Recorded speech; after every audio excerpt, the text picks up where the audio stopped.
Alright boys and girls, today I'm going to show you generally what you need to do an oil change on your 2014 to 2019 Mazda 6.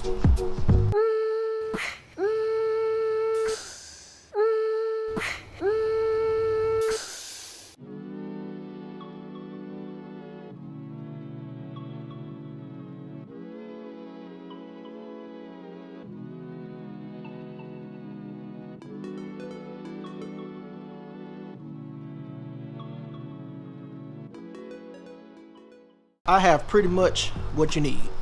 Your favorite 0W20 fully synthetic motor oil, whichever oil filter you prefer, a rag, ramps, whether they be plastic, metal, whatever, or you're gonna need a jack to jack your car up, jack stands to secure your car. You're going to need a funnel, Phillips head, and a flathead screwdriver to remove the little privacy plate to get to the oil filter and drain plug on the bottom of the oil pan. Depending on your car, if you still have the OEM Mazda drain plug, you're gonna need a 8mm Allen head, whether it be a socket, a wrench, or whatever. If you're like me, you would have replaced it with a regular oil pan bolt.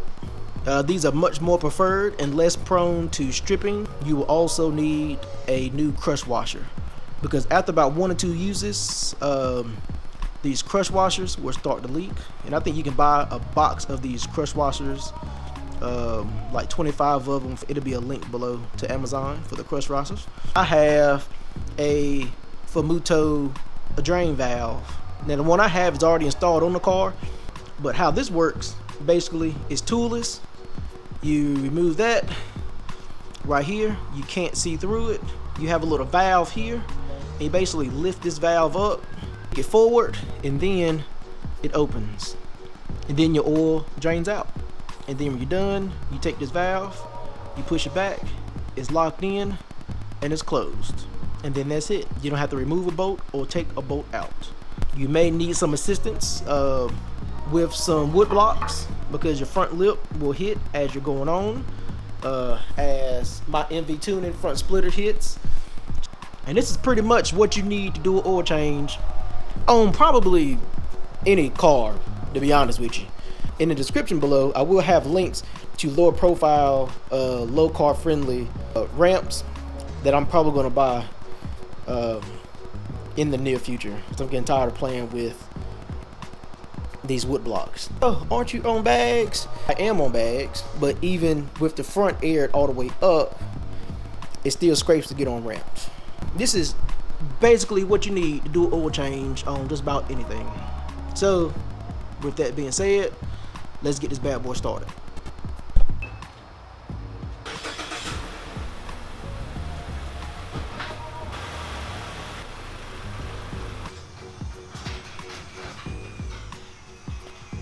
So we are on the ramps, secure, sign, seal, deliver. One thing that I always do before I start my oil changes is pop the hood. I like to remove the engine cover, so I just grab it right here on the side and just give it a quick firm lift.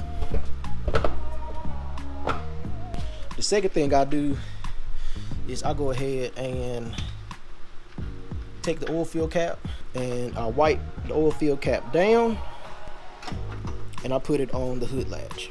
This is so that you can't take the hood and close it without having the oil fill cap on the valve cover. So little tidbit for you. Also, it helps to relieve some of the pressure, and it also helps it to drain a little bit faster as well. And speaking of draining faster, you do want to make sure that the car is up to operating temp or very close to it.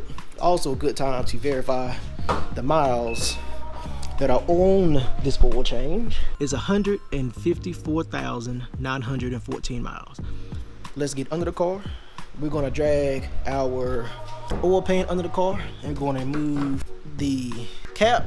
We're going to unplug that, slide that under there, slide that under there, And I'm not gonna need the screwdriver or the Phillips head screwdriver because the vanity cover that covers the drain bolt and the oil filter, I don't have. Go ahead and take the oil filter and I'm going to pre-fill it as well as lube the gasket. So I'm just gonna take this.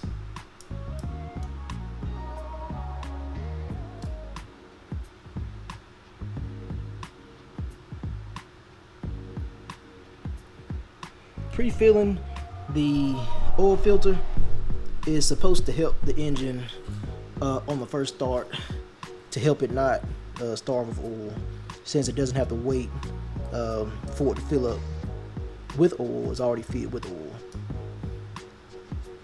Alright, so that's done. So now let's get to draining the oil. Yeah, and one more important thing, chock the back wheel with whatever you have, bricks and a block piece of wood, or a actual chop block. Back to changing the oil. All right, now it's time to change oil. At this point, your drain bolt, whether it be the Allen head OG Mazda drain bolt or the aftermarket bolt like I showed at the beginning of this video, it will be here. So you need to take your wrench or your Allen head and then turn it lefty loosey, righty tighty. Lefty loosey, get that bad boy off. If you have the Fumoto valve, like I do, then this little black cap here, the little safety cap, just pulls right off like that. Sit that somewhere where you can find it.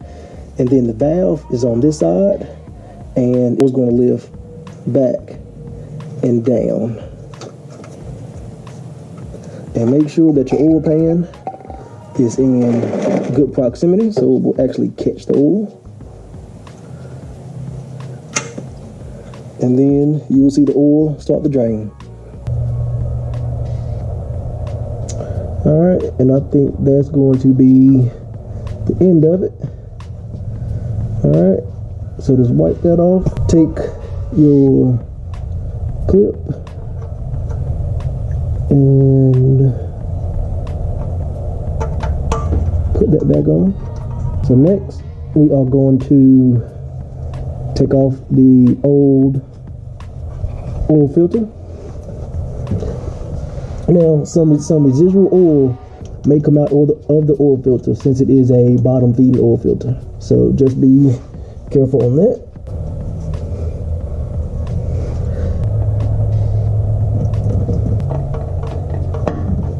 So when I take the oil filter off, I always clean the mating surface to make sure that, number one, that it's clean. But the biggest thing is to make sure that the O-ring from the oil filter is not still on the mating surface. That looks good and clean. And we are already pre-filled and lubed the new filter. So we're just going to spin this bad boy on. So once it gets hand tight, I like to do another quarter to half turn. So since it's kind of hand tight, I'm going to take this filter, I'm going to take that sticker and move it about right there. And then we are good. So if you have the vanity plate, you will need to replace the vanity plate, pop your 2 or 3 plastic things back into it, and then do your 2 screws, and then under here you're all buttoned up, and then we can go back to the top of the car. It is time to put the oil in the car. This car takes I think it's recommended 4.8 quarts. We have a 5-quart jug. I'm putting it all in. You take your funnel, slide it in there good and snug. You fill it up.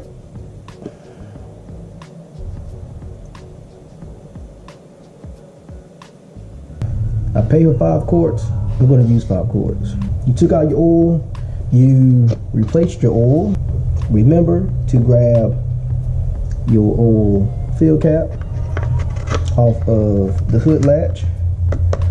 Screw that bad boy in. Always check it, and it's just a little under, and that may be because the car's on the incline. Your oil change is now, for the most part, as far as the oil change itself goes, it is complete. The engine cover and we will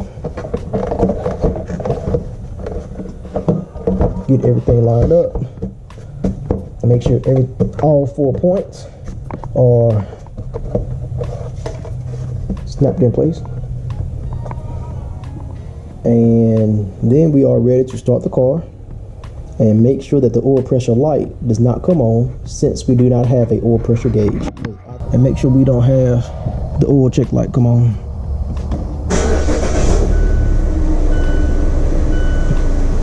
And we don't have any strange lights. The oil check light, I believe, is like right over here by the 2000 RPM mark. So we don't have that. So we should be good to go. Oil in it, oil pump is working, oil pump is pumping, and we should be good to go to take it off the ramps. And this should complete our 10,000 mile oil change.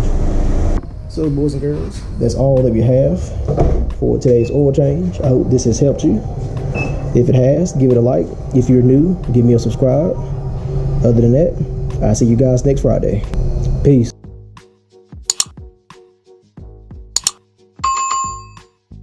So we're just gonna spin this bad boy on. Maybe, maybe not.